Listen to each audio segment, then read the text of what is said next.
So for today's Noirvember title, I continued marching my way through some of the Jean-Pierre Melville crime films.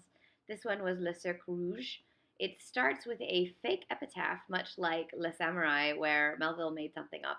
In this case, it's Siddhartha Gautama, the Buddha, drew a circle with a piece of red chalk and said, "When men, even unknowingly, are to meet one day, whatever may befall each, whatever the diverging paths on the said day, they will inevitably come together in the red circle." Completely made up hoop-de-doo to sound Buddhist, and for most people, they would not know this was made up unless they found out it was made up. Um, this film had a very strange distribution, in at least in the United States history. It did not come here until 1993. It was abridged. It was 90 some odd minutes. This is a movie that should be almost 2.5 hours.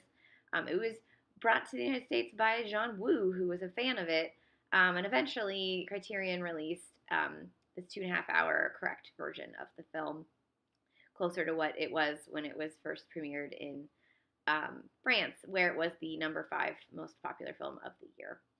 In tradition of his other films with Alain Delon, it is a very meditative study of crime and corruption and deception. And unlike Un Flic and more like Le Samurai, Delon is the criminal. He has just been released from prison from good behavior. He decides, of course, immediately to get back into crime and to rob a store that he's heard of in Paris. Meanwhile, accidentally, he crosses path with a prisoner who has escaped and hid inside the trunk of his car. They decide to join forces to rob this um, jewelry store, and they bring a third person in, a retired cop now, alcoholic, who is a straight shot, played by Yves Montand. And obviously, things are going to go awry, and they're not going to get away with it. That's pretty much the plot of all of these films.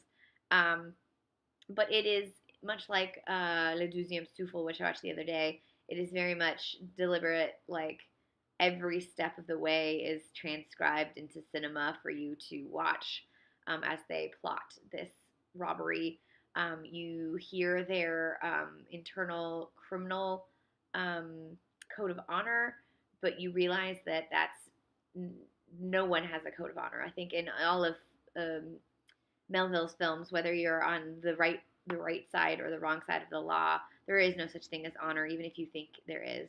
And that's sort of what you get in all of his films by the end. Everything is left up to chance, and no one is free, and everyone's going to die. And nothing ever works out how you plan it. The thing I did like more about this film than the previous ones was he used a lot more neon type stuff for the setting the tone, the color tone of the film. I really enjoyed that. I love some neon. There were some great diner shots. One of the characters, every time he came home, he talked to his cats. Anytime you have cats and a cat lover in a movie, I'm immediately going to like it more because I can relate to being a cat lover and talking to your cats. What else? I liked the score a lot in this one. It much like his other films, though, there are just so few women, and I'm just like, brah, there are more women in these men's lives. I'm sure there are. Like, why aren't they in the film? Is it because if you add women, you're suddenly complicating it beyond your ability to tell the story? In which case, that's not good. You should be able to tell a story that's robust and fulfills the entire reality of day-to-day life, which for most people involves men and women. But anyways, that's my thoughts on Le Cercle Rouge. I'm glad I'm checking these off my list. I don't know that I would ever return to most of these Melvilles, much like last year, November actually, last year when I watched all the Tarkovsky, and I felt the same way. So it happens. Some filmmakers are not for certain people, and I've discovered in watching these Melvilles that Melville is not really a filmmaker for me. But you can watch Le Cercle Rouge on Criterion Channel right now on Filmstruck, and you can get it on DVD, and I think you can rent it places and check it out. You'll probably like it more than I did. This is Jean-Pierre Melville's Le Cercle Rouge, starring Alain Delon and Yves Montand and Bourvil, who I don't even know who that is. I've never seen him in anything before, from 1970. Please enjoy.